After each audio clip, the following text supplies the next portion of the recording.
Welcome back to the Budget Cut Podcast, brought to you by DopeContent.com. This is a very special episode here. As you see, I am in the MPX arena, ladies and gentlemen, getting ready to do a very, very exciting interview for somebody that I've wanted to interview for a while now. So it's definitely an honor to have this guy. You might know him as the centerfold. You might know him as the son of anarchy. He is a former ACW hardcore champion, ACW heavyweight champion, two-time ACW tag champion, two-time MPX champion, PCW cruiserweight champion, and he's also the first ever wrestling Revolver champion, ladies and gentlemen. It is my honor once again to welcome to you guys, Matthew Palmer, ladies and gentlemen. I feel silly without the music. Yes, I know. We might add some music to it. We might add some music to it. You might have to. Thank you. Thank you so much. Thank you so much for joining. Before we get started with everything, how you feeling? How's everything? I hurt. Everything hurts. Mm-hmm. I think that's just because I'm an old, washed-up wrestler to begin with. Okay. For you at home that don't know, I was wrestling a match with Rich Swann, hardcore match, very difficult. Somehow, some way. Came out, light bumps and bruises. Wow, what a pro Rich Swann is. That bastard Demo Diamond, though. Demo Diamond. Not his fault at all. The current champ, by the way. I gave a former champ, Brick Savage. Brick Savage did beat him. Yeah, You're right. Yeah. You're right. I can't even say I beat the champion. No, I gave him a little kick, messed up my hamstring. He threw me over the top rope, broke a rib. You know, another typical day of the wrestling world for Matt Palmer. Jeez, man. So like JR said, this is not ballet, ladies and gentlemen. JR, the GOAT, one of the GOATs. So. Which is really strange because ballet has like a high percentile of broken bones. Which is so like it's very painful. Which is crazy. People don't think about it like that, but he is right. He's absolutely right. But we're here for a good time, not a long time, ladies and gentlemen. I don't want to hold anybody up.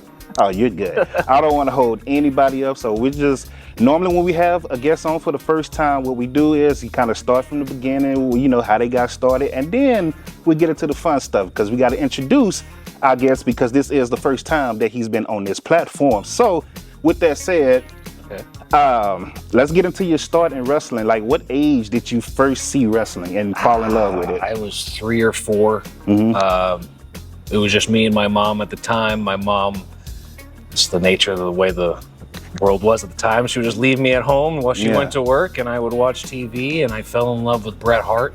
I watched Bret Hart matches early on, him and Davey Boy, him and Shawn, the IC title era. Fell in love with it around that point, and I've just been obsessed with it ever since. Okay, was Bret your favorite? Bret was my favorite for a long time. I'm an HBK guy, y'all, so you know. Nothing wrong with it. I refuse to go with the HBK versus Bret Hart teams. I can't do it. That's a very good mentality to have. I need to start doing that, even though I really don't get into arguments about it, but still. Personally, I think everyone should be Team Benoit. But hey, I'm just kidding.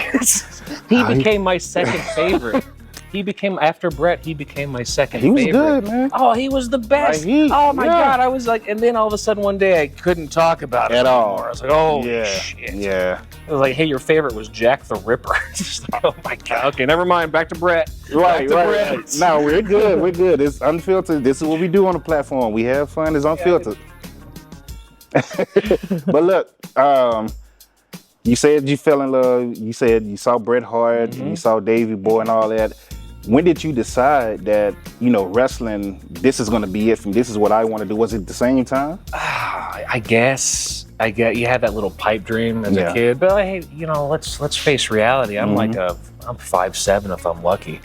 Like maybe if you, like, the chiropractor stretches me out, I might make it. I'm 100, you know, I'm 190 pounds, you know what I mean? Yeah. So like I grew up like a relatively small guy. I didn't really start putting on even this little bit of muscle I have until the last few years. So like I was always really small. So the dream was there, but the reality was not. There was like, there's no way in hell I'm gonna walk in and ever be a wrestler. Yeah. Until one day I was managing a Wendy's at like, I think it was 18. It's the first job I had, but I was there for like 5-6 years. Okay. And I hated it. It. Wanted to blow my brains out every time the little ding from the drive-thru came in. I'd close it at 4 a.m. every night. And I was like, let me have just one thing. Let me just do one thing that's for me. And I happened to see a commercial for Lance Hoyt's training school at PCW. Nice. I walk in, I meet Lance. He gives me a dead fish handshake that I'll never forget to this day. Jeez, yeah, and then the next thing I know, I'm training to be a wrestler. 20 years later, I'm here. There it is. And I'm glad you brought up Lance Hoyt, because that was my next question right there. Kind of talk to us about the experience of learning from him. Well, I remember the first hip toss I ever took. Was that your welcome to wrestling moment? Kinda. It was. I started off in kind of the not dead center, but a little bit before the center of the ring, and I ended outside the ring. So like Lance was like, "All right, here you go," and I just like gone. And I remember because Athena was in the same class with me. She went first, and she's gone. You know, because she was like, "Oh, I'll help with a little jump and see you later." And so I was like, "I ain't jumping. Screw Lance. Nah, he's strong. He just took you anyway." Yeah, he just took you anyway. Outside, no, but Lance was a sweetheart. Yeah. For a guy that's the murder hawk that can just walk around and beat the hell out of anyone. Yeah. Nice, sweetheart of a guy. I owe most of my life in the wrestling world to guys like Lance Hoyt, Walt Darkman, and R.D. Evans. Yeah. So shout out to Lance Hoyt. So you debuted in 2008, right? No, 2006 is when I broke in, actually. Okay. So around 2007-ish. It was around the New Year time. How nervous were you for your first match in front of people? Terrified. The first move I ever took was an open hand slap to the face from Robert Evans. I saw stars. I think it was just Robert's like, welcome to wrestling. Let's see how you can do under pressure. Yeah. Well, the first move I ever did was an open hand slap back to Robert that almost knocked him out. And we went off to the races. It was great. Did that slap kind of put doubt? Because I've heard wrestlers say, oh man, the first wrestling match I got hit with such and such, and I was like, I don't know if I'm gonna do this. Did that happen with you, or were you just ready to go? It was, I don't know if this match is gonna happen, but he's gonna get hit in the mouth. That's what was gonna happen. And then after he sold it, and we were like, all right, we're good. We're going back to this. Okay. Okay. Like we planned it. Okay. All right. Because it wasn't a slap prepared. Yeah. I thought we were gonna go in for a little tie up. Yeah, my trainer was gonna lead me. Slapped up. And I went down to a knee too. I was like, holy shit. All right. Hey, that's part of it. I've heard many stories like this, similar to this, where they just say, hey, you want to get in this? All right. Welcome to wrestling. Welcome to wrestling. Yeah. So I guess we could call that your welcome to wrestling moment, because that's your first match. So with that said, let's keep it moving. Who do you pattern your ring style after? Now, no one. Now it's just whatever move I can physically still do. All of them. Yeah, right. But early on, we mentioned the influence of Benoit and Bret Hart. I like the technical wrestlers, Malenko. But being a smaller guy, I wasn't going to be like, hey, let me go tie you up, Lance Hoyt. He was like, get the hell out of here, kid. So I had to start doing like aerial stuff. So I like Jericho and guys like that. Okay. I was never a crazy, like, let me do 12 flips in the air kind of guy. I got to see where I'm landing. Yeah. So like, it was a lot of Eddie, a lot of Jericho, stuff like that. I tried to do a little bit of Liger early on with my springboards and drop kicks. Okay. Yeah. Okay, that's a good list. You can't beat that list right there, man. So let's skip ahead to two of your favorite wrestling moments off the top of your head, and then two of your worst wrestling moments off the top of your head. Okay, so one of the best ones I ever had, I was at ACW, and it was a scaffold match with Masada. Oh, scaffold Due to the nature of it, Masada was in Japan a lot. Okay. That whole year, he was the hardcore champion, and I couldn't really do any match building with him. But I'm in a feud with him for over a year. Okay, I get it. Yeah. So I started dressing like him and cutting promos and doing hardcore matches, but I was very much a male model, Zoolander kind of gimmick, right? So when the big day happened, we do the big spot where he falls onto the pile of chairs off the scaffold, and I have his Masada-esque gear on. Right. I take it all off to reveal my brand new centerfold gear, do my little frog splash, go back to the old music on the win. And all that's silly fun, right? Very wrestling drama. But really the best part was when I went back upstairs and Robert Evans, my trainer and tag partner for years at this point, was crying. Really? And it was like, that was really well done. Wow. And I was like, thank you. I didn't expect a grown man that was just wrestled earlier in the night and they're all bloody to be in tears because I took off my shorts and had tights underneath, you know? Wow. So there's that one. I'm trying to remember like all the really fun ones I've had, but like it's kind of put you on the spot just saying top 2 because I know you probably have. Right, like there's so many. Like I want to mention like the ACH matches, but I also want to talk about the Swan matches. I like the idea that I got to wrestle Alex Shelley, one of the guys I've always looked up to, and like kill him in the ring and then resuscitate him on accident. You know, all that kind of dumb stuff. Like I want to say, let's say my second favorite moment in the ring was when I lost the Revolver title to Larry D. Okay. We got to do, because I was getting real sick at the time and I had to step away. And we weren't sure if I was going to come back. We thought I was going to die. We weren't sure if I was going to live or not. Was this like the COVID? This was leading into COVID. Okay. This was a year before COVID hit. Okay. I got real sick and had to step away for about 9 months. Came back to wrestle a match with Karrion Kross because he got signed. And like, hey, we got to take the belt off of him. We don't know what to do. Right. So they did it to me. The next day I got COVID for the first time.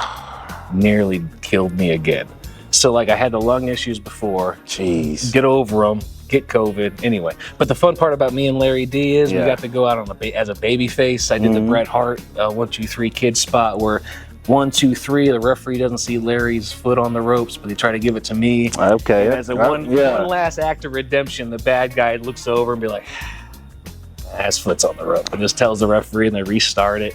Place is like, what do we do? He's actually a good guy. He is sick. So they thought I was just teasing him. So oh man, that was long-winded story, but those two. Okay. Worst ones, I would say. I wrestled a match with Savage King in Houston for for Houston Premier Arena. I got there and I parked in the back of essentially a junkyard, which I found out was actually where everyone parks. Right. Had the parking spot of like 8 parking spots total. I don't know how the fans got there. I don't know or how comfortable they were being there. I walk into the building. They have like the little tarp that's basically like a car cover as the canvas. So like everything slips. There's a big hole in the ceiling where the rain's just coming down. I'm wrestling Savage King. He calls a move that he can't physically do, but he thinks he can. And so we get in there to the wet ring. I see a guy wiping it off as I walk in there. And as it's still raining, I look over and going like, is this going to work, bud? He's doing it with paper towels, not even like an actual towel. I was like, get the fuck out of here. Savage King calls the spot. He goes to throw me over, which he can't actually do, and drops me right on the shoulder, separates my shoulder. Luckily, it didn't kill me. I was going head first and stopped last second. Oh, okay. Ooh. Yeah. Let's see. What else? What else is awful? Just awful. I mean, there's always the injuries. There's always the injuries. There's the time I got a stinger and we had to end the match early because we thought I was paralyzed. The broken rib from last week isn't fun. It was just, there's a ton. There's a ton. I didn't have a question about this, but you brought it up, and that's interesting because it's something I always wanted to know but never got a chance to ask. The ring, when it's raining, how slippery is that ring?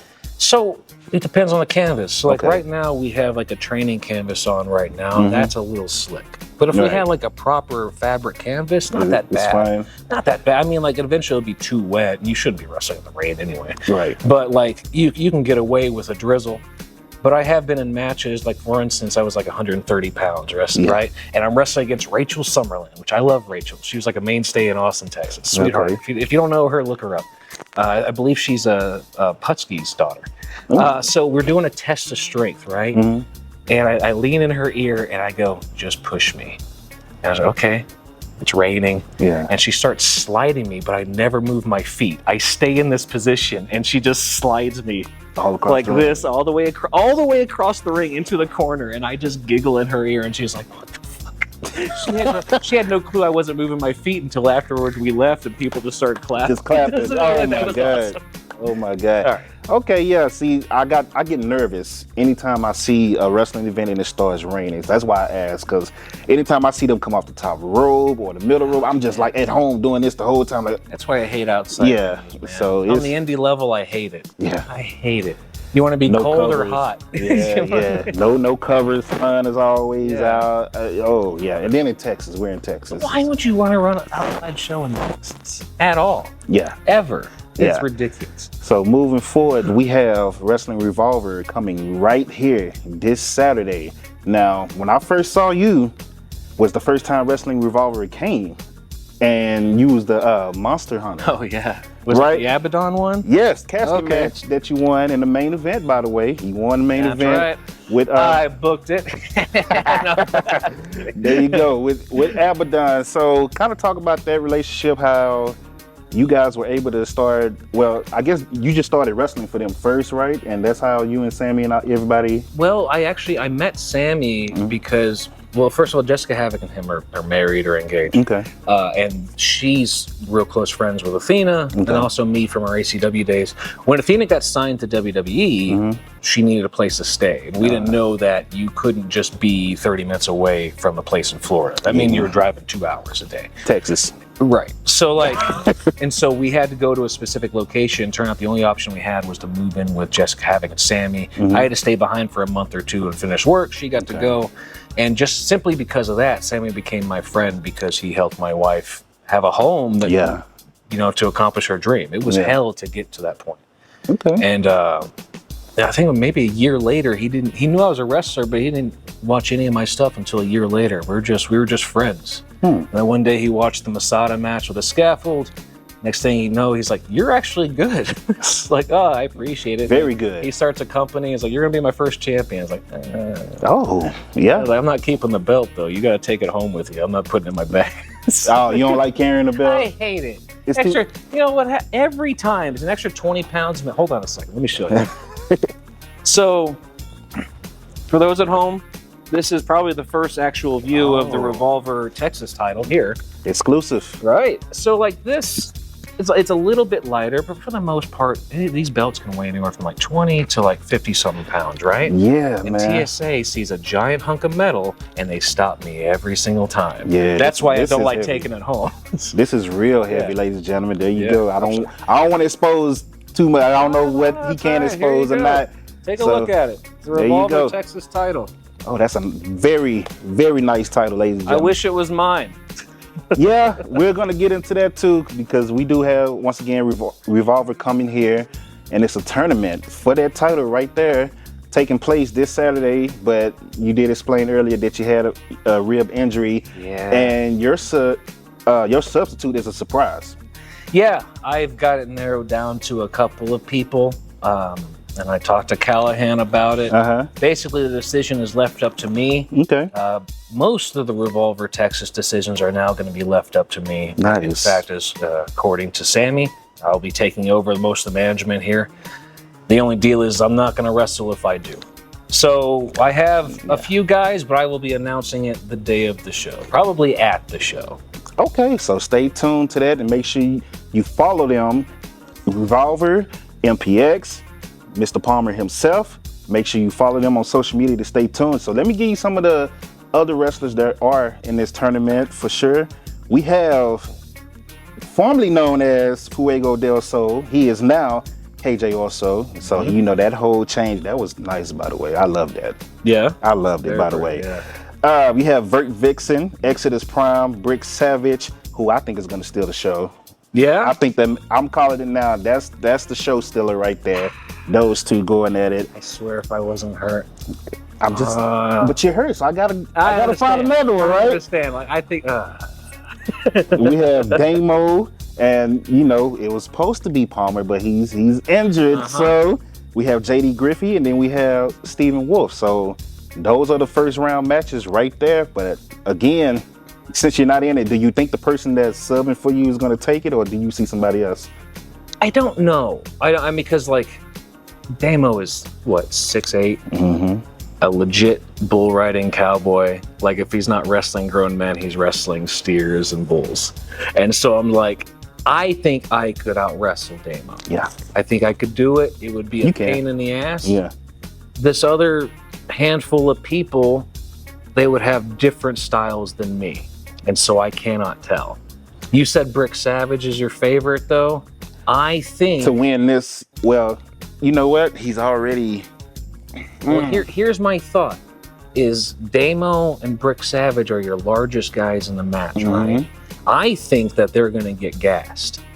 Yeah. I think that they're going to hurt. I think they're going to excuse me for not having a better word for it, I think they're going to fuck up their first round opponents. I don't know if they're going to win, but they are going to hurt them. Because I've wrestled all of them. Everyone in that tournament, I've wrestled. Yeah. I felt what it's like to have just one of their hands just grab your wrist and launch you across the ring. Yeah. They will hurt a guy. Big dudes. But I've never, ever seen them wrestle multiple times in one night. I've never seen them wrestle 45 minutes. But I can tell you one guy in that tournament that I have seen wrestle every condition possible, and that's JD Griffy. JD Griffy can fight every single one in that match in any different style, and he can do it for days. Yeah, he can. I've seen JD in a handful of times. So I'm gonna change my pick. Oh, did I win you over? I'm gonna change my pick. It's still gonna be match of the night between Brick Savage and Exodus, but I have Exodus actually winning. Holy shit! Oh, okay. So you got X pulling out the Cinderella story. Winning the tournament because the whole thing. The whole thing. The condition. Okay, so what's your bracket? What's your bracket? Let me I want to make sure I get them in order. It's in order on this list. This is the order. So it's KJ versus Vert, right? Exodus versus Brick. Yep. And then your replacement versus Damo. Then JD versus Steven. Right. So JD wins. Exodus. So you're who wins between Vert and KJ? Vert. So you got Exodus and Vert. Yeah. You got your replacement versus. I think Damo wins. I think Damo beats your replacement. You think Giant Damo wins, and you got Griffy or Wolf? Griffy. Okay, and Damo and Griffy, who you got? JD. So actually, no, I got Damo. So you're saying Exodus and Damo in the final? And yes, and Exodus is going to win. Just based off of conditioning. And like you said, the conditioning is one, but I don't know. I'm not sure if Damo is just clear. I think Damo might have some people that have some, issues with him. So I mean, every single one is a mainstay at some legendary Texas promotion. You got Inspire, 360 Pro, you got Mat War Pro, Metroplex Wrestling, VIP, DFW All Pro. Yeah. They're all represented in some capacity. We even have some Oklahoma in here, but it's like an Oklahoma. It's like, but you know what I mean? Like, we have every single one of these legendary wrestlers from this area. It could be anyone. Yeah. And they all hate each other, or they all like each other from some other place. So, we got to see how that's going to unfold. I know Damo and Brick broke in together, but I also know that they've injured each other on the circuit before. So, who knows? And that's exactly what I'm thinking. Damo and Brick is going to cost each other their matches. You think? Okay. That's what I'm thinking. Okay. You know something I don't know? I'm guessing here. Okay. I think Damo and Brick are going to be the reasons they don't win their matches. So, with that said, like you said, JD is a very great pick, but for some reason, I think Exodus right now, he's motivated more than ever. Okay. We're friends on Facebook, so I see the stuff that he's putting out, and he got a chip on his shoulder. Yeah. And I think that's going to be the reason. Okay. He pulls it off. He has a real chip on his shoulder. So shout out to Exodus. Okay. So that's what we got for it. And once again, I was going to get into this. But I don't know if we should get into it. Right, I just kind of want to talk about, I started off this part of it talking about the first character I saw you as, the Monster Hunter, right? Oh, yeah. Which I thought was amazing. My cousin was with me. We were taking pictures up from the balcony at the Epic, and we was just like, this guy's amazing. Let me tell you how slow I am. Okay. Tell you how slow I am. I knew your name for years. Never seen your face in person. That's outside of maybe 2 Twitch that you got on with Athena. And when I saw Palmer, it never clicked. It rarely does. It never clicked. Tell you the truth, my biggest hindrance in wrestling, outside of just being me in general and not likable, is that when you see me, you see this face and you think of 38 different people that looks like me. Yeah. Every time I go out, I got somebody going, hey, you look like? And it's like, oh, Jesus. That's not a compliment, right? Yeah. So who you look like this wrestler. You look like this guy. You look like this guy that's not you. And you have a very bland name, Matt Palmer. It's like, But I could change it to a wrestler name, but when I was 18, I changed it to my stepfather's name. Yeah. So when I've gotten to wrestling, I was like, I'm not changing it again. To me, I thought it was dishonorable to the guy that adopted me. And that's the thing, because I kept telling my cousin, I say, I know that name. And it didn't click Athena Palmer either. That didn't even click either until the second time Texas Revolver came and you came out different character. Different character. You more badass. You know, first of all, both of them, all the characters are badass, but this one was like, I don't care about none of that other stuff that you're talking about. I'm just about to whoop everybody, basically, right? So they just kept saying it, Palmer. I said, man, son of a, that's Palmer. Like, that's, you know, you talking about Athena, we talking about Palmer. We seen him on Twitch, and he can wrestle, like, and he has MPX, right? So it all clicked. You just kind of see me attached to Athena, or I'm behind her in some capacity. You're like, oh, he actually does shit too. Yeah, like a great wrestler. And speaking of MPX, we are here at MPX. So kind of talk about what motivated you guys to kind of get this running, because it's more than a promotion, it's a school as well. Yeah, the way Athena and I see it is it's a school first. Okay. Simply, we're here 3 days a week minimum training. I'm here every other day hanging something that broke. Right. But we bought it, I would say, 3.5 years ago from Stephen Kirby, who made the place 15 years ago. It was started off as a literal backyard place. They slowly have found different venues to up the respect and prestige of the place. Kirby eventually just didn't want to do it anymore. He found a great job. He wanted to go live off on an island with his wife somewhere. I mean, he just wanted to unload this. Athena was between jobs. I didn't have any money at the time because I had just blown all the cryptocurrency that I had made. Oh, man, so much, dude. And so I had blown all that. And so we were in a position where we're like, well, what do we do? This place is available, but we don't particularly like the competitors are in the area that are going to not, you know, help the wrestlers here, and didn't really just like their character in general. So we went into business with the Pruitts. Ernie and Audie Pruitt, basically a safety net till we can run this place. And we've been running it as a school that has a show attached. A lot of people see it as just a show, but to us, it's lab. So you're in class 2-3 days a week, now go practice lab work. Because to Athena and I, we don't believe in you got to sign a contract and let this trainer or mentor control your life.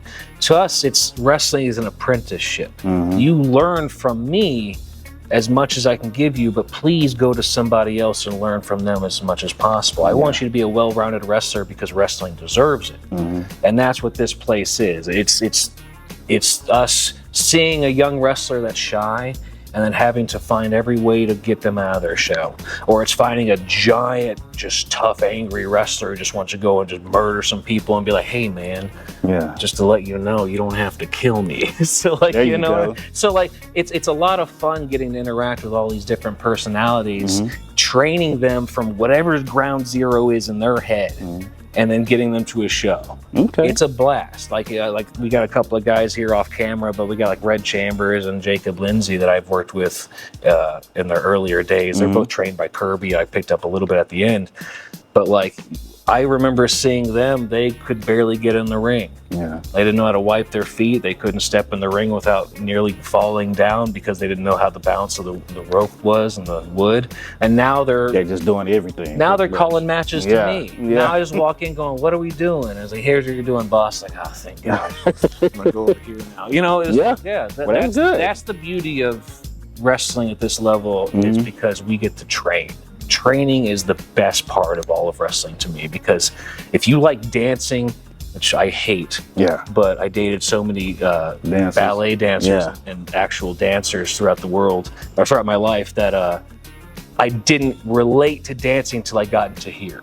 Now this is dancing to me. It's musical. I can feel the rhythm. I can feel this. And like, if you understand any of this stuff, you understand that training is the most important part of any wrestling. It's going to get you ready for WWE. It's going to get you ready for the guy who should not be in the ring with you at all. It's going to get you ready for Shawn Michaels to come in and start calling a match with you. It doesn't matter. I love training. Anyway, I'll stop with my tangent. Sorry. Oh, no, you're good. So, yeah, we just talked about what inspired you guys to start MPX. And, you know, you gave us a great detailed story of the things that goes on here. So, with that said, what is the first thing you tell a new student? Quit, get out, do something else. Outside of that, the first thing I tell them is stretch, yoga. I say you're gonna be in pain if you continue this for as long as you do this. You're just gonna be in constant pain. Okay. There's no way to to get around it. There is no way to just, can I learn this magical lifting wrestling move without being strong? No, you can't. You have to bust your ass and work out. You got to build a callus to people hitting you. You got to find a way to like not break your own fall, because you'll break your small joints if you do. So like there's a lot of stuff where I have to say is relax, stretch, do some yoga. Otherwise, you're not going to come back after a month. You're going to be beat all to hell. Another thing I do is don't quit any school or work. If you're going to be honest with them. You're 6'6", you're gorgeous, you look like the next Roman Reigns. I don't care. Keep your day job, stay in school.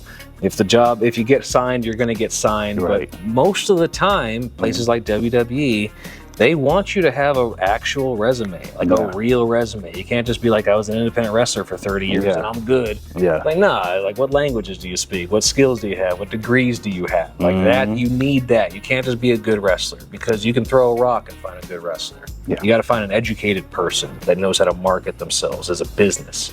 I didn't even think of that until... independent contractor. I'm the same as an electrician. I got to be able to put my name in the phone book or however I get work. Sell yourself, basically. Okay. So those are the first few things I say. Okay, so why do you tell them to quit? Just kind of... That's wrestling. Okay. It's wrestling. It's quit. Just see where they are? Well, I mean, 1% of actors make it to Hollywood, less make it in wrestling. Right? True. And no one's beating the piss out of me if I'm an actor. Right? Like I for training for my Mondays, Tuesdays, and Wednesdays, at the minimum, someone's hitting me. You know what I mean? So like I have to teach them to do something, and like that means I have to take something. So every morning I wake up from the previous day hurt. I don't remember the lines from the Shakespearean play I did. You know what I mean? I remember the broken ribs. So like that's why I say don't get into it. Like there's a lot of guys that are like me. It's like, oh, it's my dream and my passion, and I gotta do it before I die. And I was like, all right, I appreciate the same sentiment, but please, for the love of God, find another dream. I definitely understand what he's coming from now. I'm glad you mentioned you said 3 days a week minimum that you're getting beat up. That doesn't count the actual shows I'm running. Right. So with the shows, with your wrestling for different promotions, with your booking, with your training, what is an average day like for Palmer? Well, I wake up at 3 p.m. every. No, I'm kidding. Right, I go to sleep at 5 a.m. I'm playing video games all day, and that's it. No, I Monday, Tuesday, Wednesdays, we run class at night. During the day, I'm usually doing some sort of business with wrestling or helping Athena with our other side business. We own part of a restaurant. We own part of other things too. Nice. And well, it's nice, but I'm incapable of running any of it. But I try to help. So we do that. And on Thursday, I'm also helping with Revolver. So I'm usually on the phone talking to other clients. I'm trying to get sponsorships.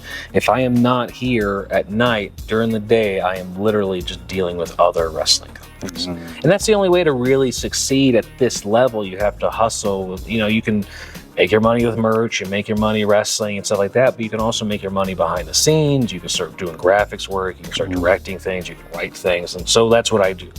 That's all I do anymore. Man, so it's just nonstop wrestling and business. I hate it. Like if you love wrestling, this is perfect. Right? Yeah. And I love wrestling, but there's those times when I'm just like, can't you guys just really punch each other in the face for me today? Because like you're pissing me off. It's just. I understand. Well, I don't understand because I'm not in the wrestling business. So they don't give me the line, but I'm listening and I'm feeling what he's saying right now. So we have a huge announcement that came from your wife. Oh yeah. About August 9th. Yes. MPX doing her first. I think it's the first ever all-women Texas wrestling show, correct? As far as I know, it's the first ever all-women's MPX wrestling show. Okay. It runs the world. It's her first ever show that she's booked. I am helping in ways that I can, but this is an entirely Athena-run show. She is not on it. She wants to make it clear that she's hosting, she is the owner, but she has the same philosophy as me. If like you own or you were in charge, you shouldn't be on the show. Yeah. We've seen so many bookers and promoters that'll just put themselves as the star, and it just breeds a bad mentality. Right. Athena wants to give back. Okay. She's trained by Skandar Akbar, she's trained a little bit by Booker T, she's trained by men who want to honor the classic system of wrestling, give back. Yeah. And she has always wanted to give back more to the women's wrestling for all the reasons that we all know in our head of how difficult it is for women's wrestling in this world from all the decades. She's been at 20 years, and she's finally in a position where she can have power to run a proper wrestling show, to actually give back to people like Reza Clark and Shay Carmichael. Yeah. And like you can actually see talent like Nyla Rose and Masha Slamovich, and a couple more surprises that I can't actually share with you, but they actually get to mingle with stars, Reza, and then they get to work with stars instead of just watching essentially a WWE or AEW light show. Yeah. You know, we actually get to give back to proper women's wrestling. Like when Athena got to wrestle Mickie James and learn from her, when Athena got to work with Jazz, when Athena got to work with Aja Kong, she was a greenhorn and she got to learn from them. And now I consider her one of the greatest, not just women's wrestlers, but greatest wrestlers alive today. No doubt. If you knew ball, if you know anything about wrestling, and if you knew the things that are going through her head while she's giving you an awesome 5-star match, she's not thinking about the 5-star match. She's focused on far other stuff that make you realize, holy shit, there's a lot more to this than just the wrestling. She is really one of the best in the world. And she's going to be able to do that same thing that all those people, Jazz and Mickie James and all them, did for people like Reza Clark, Shay Carmichael, Amy Camacho, all of them. And that's August 9th. August 9th, mpxwrestling.com. Buy your tickets. As far as the stream, we don't know the stream. A lot of people have been hitting us up, trying to stream Triller, Fight, all of them. Oh, nice. We don't know if we're going to run it on Twitch. She's going to make that announcement. Okay. That's her call, and just stay tuned. That's nice. I'm looking forward to that. I'm definitely looking forward to that. So we play this game before I let you go. Okay. We play this game on my platform called Choosing. It's basically this or that. Long story short. It can be anything. It can be food related, sports related, wrestling related, whatever. And I normally get these questions from the community.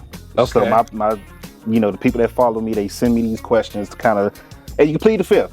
Okay, I'll do my best. We've only had, I think, 2 people in 4 years plead the fifth on any question. Okay. Just because it was too hard. Maya World, they know she loved hip hop and R&B, so we asked her that, and she couldn't decide, so she ended up with both. I took that as pleading the fifth. Okay. So we're gonna go ahead and get into it, and let's start off with music. Are you more of a rock person or a country person? Rock.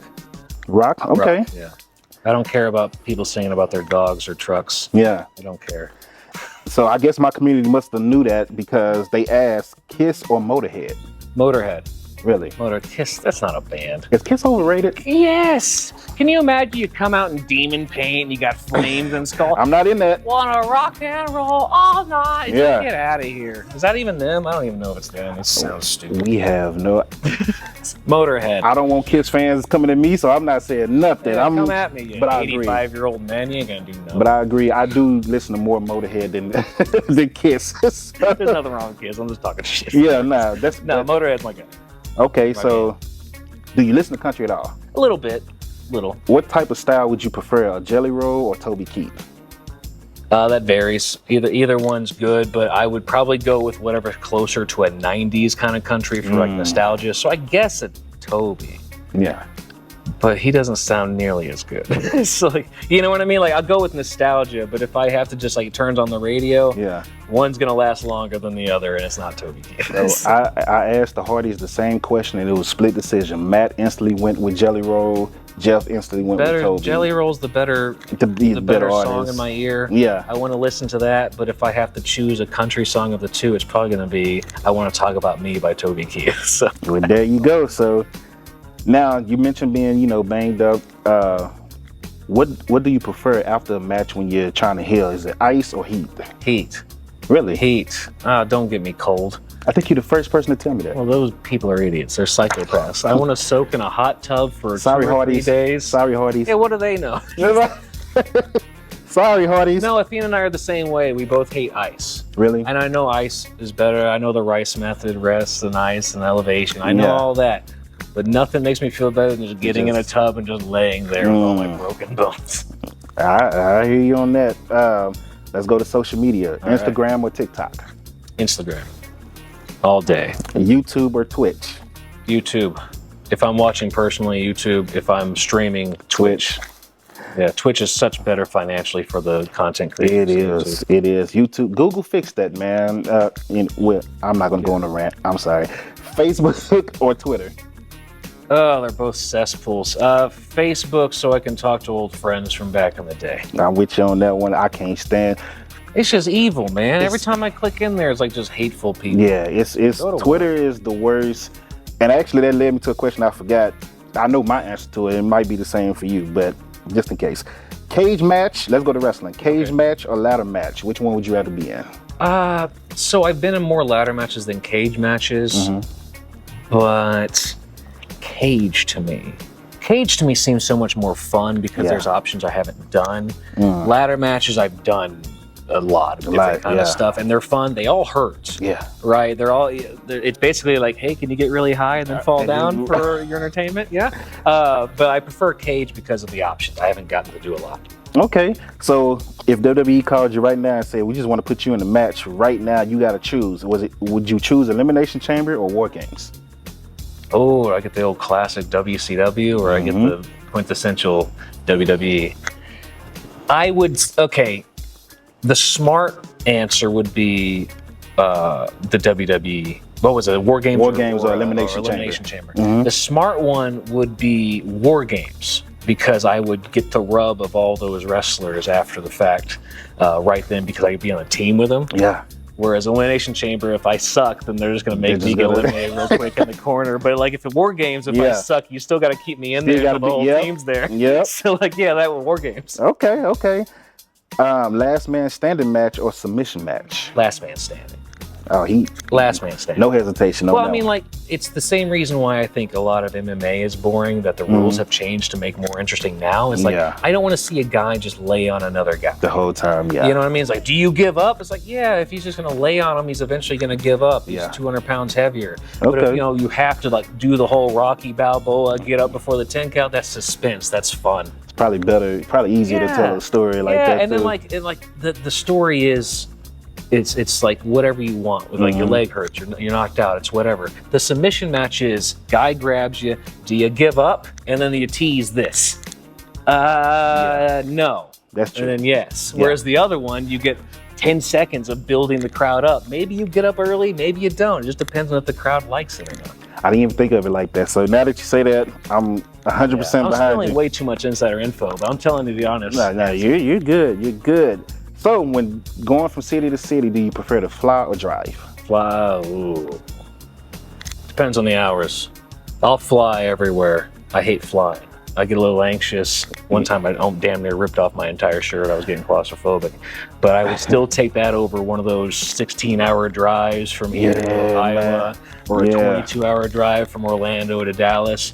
One time, Jason Cade, myself, and Danhausen drove from Miami to Orlando to Austin to Dallas, back to Orlando, and then Danhausen had to drive the rest of the way to Miami. That was a weekend. That was the same weekend. We made 4 shows. Jeez. And we never did that again. Nah. Never. My tire blew out 20 minutes from my house. Oh, I'm sure the car was like, and we were like, we're done, bro. Like, hey, look. It was a 60-hour drive weekend. Jeez, man, that's crazy. So me personally, I hate sitting in the car. Yeah. But I also hate dealing with everything that comes with flying. Yeah. All the TSAs, and then for wrestlers, autographs, people just sign this. Stop doing that, people. I don't want you to rant, but I'm gonna rant for you. Stop doing that. You are losers doing that. Walking up to Oscar, walking up to Rhea, and all these women, walking up to any. Most of the time, they're vendors. I know, and they're just selling. They'll buy wholesale, and they'll be like, or they'll get their kids and be like, hey, there's Ember Moon, go over there and get her signature, and they want to do it for like 30 different figures. The kid will end up calling her Naomi, and you know what I mean? It's always like these. They send a little kid. It's 6 a.m. and then like one time I remember Athena, like gently grabbed the little kid and walked him over to the parents. And it's like, you need to go home. It is this early in the morning. They're at a hotel, actually, instead of the airport. Okay. It's this early in the morning. This kid does not know who I am, and you're tired. They had just boxes of stuff they just wanted people to sell or buy to sign so they could sell. And so she had to kick him out. She just got security and kicked him out. It's like, it's ridiculous. You know who told a similar story? Undertaker. Yeah. He saw a dad had his little kid run over there scared to death because Undertaker's a big guy. Yeah. And he was like, so he took the kid to his dad and proceeded to cuss out the dad. Yeah. So she didn't cuss him out, but she was like, yeah. She was stern. She was not pleased. Jeez, man. It's because they're tired too. You guys are tired. It's either late night or early morning because you have to be at the next, Or you'll get the ones that follow you in the parking lot because they're like, oh my God, there's this famous person. Let me just start hauling ass in this dark parking lot. No. I remember her and Alexa Bliss, she was telling me she had to basically stop 3 fans from charging them in the parking lot and be like, hey, just as a reminder, we're small women. And they're like, right. And they had to start backing up because they just didn't realize. It's like they're just chasing them down like the opening of Highlander in the fucking parking garage. That's freaking ridiculous. I'm sorry. It's my fault we went down that rabbit Sorry, hole. my bad. I started that because I instantly get mad when... We'll edit it out. I'm not. I'm not this because they need to hear this. This platform, I go at the IWC all the time. Yeah. Okay. And that's my most annoying thing about the current state of wrestling. What is your most annoying thing about the current state of wrestling? I don't think people should be able to voice their opinions so freely, and they've never... No, just in general. I don't know about that one. I don't know about that one. Of course. No, I think the worst and best thing that's happened, of course, is social media, because you get to see just how stupid your favorite wrestlers are or how smart they are. Yeah. You learn a little bit too much about the insiderness, so you don't get to lose yourself in this distraction anymore.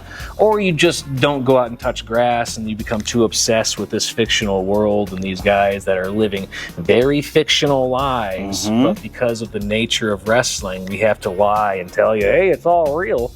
But all these millionaire actors get to go and do DVD commentary about how it's all fake. Yeah. But I got to sit here with broken ribs and like live in your world of like, oh, don't break kayfabe, you're killing it, even though a billionaire ruined it for everybody 30 years ago. It's that kind of stuff. I have to live up to these weird expectations from 100 years ago from random fans who only don't give a shit about you unless you're signed to one place or you're a certain level of fame. Or, you know what I mean? It's just... It's people. It's the same thing it always is. It's people getting to talk. That's what I hate. I mean, I'm with you. It's just, you know what I mean? Just enjoy it or don't. Don't buy the product or do that. I like that way of figuring out if a guy should be hired or fired. You would think it's simple, right? If you like a company, you watch them. If you don't like a company, you don't watch them. I don't like It's the hate watching. Yeah, I don't like the Meltzers and the guys, the dirt sheet guys. Can't stand Meltzer. It's like I don't get it. To me, it's like E-entertainment. Yeah. Oh, here's from the box office saying this about Iron Man 4 and stuff like that. We don't even get that. We just get a guy that goes in here going, here's the spoilers. That's it. Yeah. Hope you like that wrestler because they're winning the title tonight. Yeah. Or like, here's the booking for this week. It's all because of this thing that I made up. And I don't have any clue about the working relations of why this match is happening, even though it's solely because this girl's cussed, this guy failed a drug test, this guy got fired, this guy... It's all those things all rolled up into one, but this guy's saying it because of some bullshit reasoning that he just watched on TV. He watched the same thing we did, but because he's some guy that's been writing bullshit for 40 years, not just him, everyone. It's just like, oh, it's taken as fact, and then it just keeps rolling. And so I gotta get DMs, and Athena's gotta get DMs about shit it's not even real. And it's ridiculous. Yeah. I got here, get this too. When they do injury angles. Oh. Athena gets called injury prone all the time now because WWE NXT kept writing 3 or 4 injury angles. And she wasn't hurt. She wasn't hurt. She tore her Achilles like Kobe. And nobody ever fucking talks about the fact that she returned like fucking Kobe, which no one did it before at that time. Xavier Woods had the same injury, but less severe, and people were like, up in the air about him, but not Athena. Injury prone. Even though the NXT writers only knew how to write that she was getting injured instead of just having a feud with somebody. So it's just like, I remember the stuff I hate. I was there. So then when Billy Kidman or somebody calls and they're like, oh, we were going to hire you or we were going to give you work, but we thought you were injured, be like, I'm not. You're listening to a dirt sheet that doesn't have the information. At all. They don't work for them. That's what frustrates me. That's what frustrates me. It's just a constant slew of misinformation from people who know the same thing that we saw on TV, and that's it. And see, The crazy thing about that, when I first started doing the Wrestling Budget Cut podcast, I actually thought about it. I was like, man, they sit here, a lot of people all day, and they get all the clicks and views. Here I am trying to be straightforward and honest with people and actually talk to the wrestlers and have them tell their story. And it's like, it's up and down with me. Right. So I say, man, I'm gonna start lying to folks, but I can't. Just make it up. I tried to do it and I couldn't even finish the tweet. Yeah. It's not in I me. told you off camera, like Athena's always telling me, no, don't send that. All right, yes. Like I started to make up some type of rumors. I was like, I can't do it. It's not in me. Like I want to do it so bad. I won't feel right. Like, because you're talking about people's lives too. Yeah. So, and these are regular people outside of wrestling. I went on a rant that I just reposted as well. When Mercedes, I guess, announced her divorce, and everybody was just tweeting, oh, she did this, he did that. You don't know. Evil people, man. You wasn't there. So, like, you're too invested in these people's lives that don't know you exist until they meet you. They couldn't, those are the same people that couldn't take one tweet from the public if they got a divorce. They'd be gone in an instant. They'd delete all their account. Yeah. They would leave the earth probably. These people, they don't care that a newly divorced person is in their DMs just berating them for stuff that they have no clue about. No idea. Evil people. And I remember doing the podcast and I just got mad because we started talking about it, and I was like, the fact that she even had to go and try to get ahead of it and announce it herself, that like pissed me off because it's the people. But before we go, your Mount Rushmore for men's wrestling and your Mount Rushmore for women's wrestlers. Okay. And then we're done. Okay. For men, oh boy, I'm not a Flair guy, so you're not going to see a Flair. I was never a Hogan fan. Nope. So you're not going to see a Hogan on there. Definitely not. But I'm going to go with influential more than like dead famous like this first ballot. I'm going to go with like a Gorgeous George. I'm going to go with a George Hackenschmidt. Okay. The first ever champion, inventor. I think he's the inventor of the bench press and most of the different kind of squats. Hack squat. Yes. It's named after him as well. My dad's favorite is Haystacks Calhoun, so I'm going to give him an honorable mention, but he's not getting on there. Then I'm going to go Brett. Okay. And then I'm going to go Sean. Okay. To me, I know that there's more influential and more famous guys. You got your Austins and your Rocks and stuff like that. But to me, they are blockbuster movies. Yeah. They are the Avengers movies. Sean and Brett to me is Citizen Kane. Yeah. They are the Godfather. Without them, you don't get the basis of the modern era style of wrestling. Facts. Steve Austin was kicks and punches. The Rock was too. It's kicks and punches, right?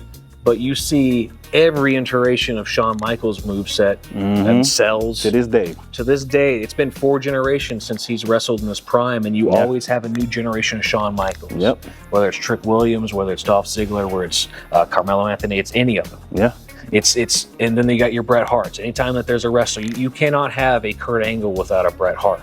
Kurt Angle would just go in there and just do suplexes if it wasn't for guys teaching him better transitions and stuff like that. And Kurt was so good, man. Kurt Angle's a guy that should be probably on that Hall of Fame. He's probably the best wrestler to have ever lived. Yeah. To me, the fact that I think Meltzer doesn't have any 5-star matches for him, but the guy who has the second most is claiming him as the best wrestler ever. So, like, he should be on. Now, as far as women, let's think. Athena. Nope. Athena's going to be number 1. I know I'm married to her, but honestly, after training with her and seeing her deal with the other wrestlers and teaching these millionaires how to do it, she's one of the best in the world. Number 2, this one's going to be a little hard. I'm going to say Bull Nakano. I think Bull Nakano is one of the best wrestlers from the 90s that didn't get any appreciation. I think Alundra Blaze got a lot more love than she did. I wasn't expecting that name. Okay. Yeah, I think Bull Nakano is one of the best. I also think Io Sky is one of the best currently. You're not going to see like a Charlotte Bailey, 4 Horsewomen kind of thing from me. Like they're all great, but they feel like the machine. They don't feel like the people that are going to be lifers. Yeah. You know what I mean? That are going to be influential on every level. People like Jazz, they are lifers. They are people that's like they trained every generation. Yeah. If you're coming through Texas and you haven't worked with Jazz, you're probably not any good. Yeah. You know what I mean? It's a simple truth. So what do I got? I got Athena, I got Jazz, I got Bull Nakano. I need one more, right? Right. Oh my God. It's hard when it's only 4. Well, I don't want to do Moolah because she's evil. So you know what I mean? And she wasn't that good. Wendy Richter was flash in the pan. All right, the flash in the pan. Jumping Bomb Angels were cool as hell, but I wouldn't say they're that influential. Yeah. So it's hard to say. It's hard to say. Or you just talking pure influence, or I'm trying to think of like influence, right? It's kind of hard not to put China up there for influence. China's like influence as in like, oh look, it's a woman that can wrestle with the guys. But Jackie was doing that too, right? Jackie was. So, they were all doing. Yeah, it. They're all. It was the Attitude Era. They're all getting punched by the dudes at one point. I had to think about the that. Dudley Boys was powerbombing somebody. I'm gonna say. That's tough. I'm with you now. I'm trying to think too. So like, I'm gonna say Asuka. I'm gonna say Asuka Kana. I'm gonna say there was a point where I thought young Kana was basically just going there and just beating the hell out of people for real. And then there was a point where she was. Yeah. She legit was. And then somebody gets smartened her up a little bit, and then ever since then, she has just been this ball of energy that has to just also go into the psycho mode. And it's fun because our matches feel like an actual story of going up and down and emotion. We're like, she comes out, hee hee ha, and then the next thing you know, she's about to kill somebody, and then she's settling down, and you feel sympathy for the psychopath, and a second later, you're back to giggling, and she's back to being like, you don't really get that in a while. Yeah, Io might like, she might do the nip up and do this, but there's no moment in the match where you think she's gonna snap someone's neck. So, like, that's true. So yeah, that's what I'm gonna go. Asuka, Athena, Bull Nakano, and what was the other one I had? I'm starting to forget. Jazz. Yeah. Yes. Ooh. So it's a good list right there. Thank you guys for joining. Thank you, of course, Mr. Palmer, for coming. Yeah. Once again, make sure you follow MPX, everything MPX. Tell them where they can follow you guys. You can follow me on social media. I don't remember what they're called. It's something Matt Palmer. Anyway, but metroplexwrestling@gmail.com if you're interested in becoming a wrestler, or you are a wrestler and you want to hit us up with your resume, email us at metroplexwrestling@gmail.com. You can buy tickets at mpxwrestling.com. You can also find us on Twitch at /Metroplex Wrestling. There's a couple. You might find one at MPX Network. It's not that one. It's the Metroplex Wrestling one, where we upload our stuff every week. You're going to find new content also on YouTube at Metroplex Wrestling, and our social media is Instagram, Twitter, currently hacked. Yay, thank you, Twitter, and Facebook, which is, of course, also Metroplex Wrestling. You guys on TikTok, right? We are on TikTok. That's Metroplex Wrestling, of course, on TikTok as well. The TikTok is still a little iffy. We tried a little bit, then it was going to get banned, then it wasn't. Yeah. But it's there. There it is. So make sure you stay tuned, you stay up to date. If you're not in Texas, you can watch everything, once again, YouTube, Twitch. Keep every Saturday. Metroplex Wrestling. There it is. So thank you guys for watching. Thank you again, Mr. Palmer. And I hope y'all have a good one. We're out.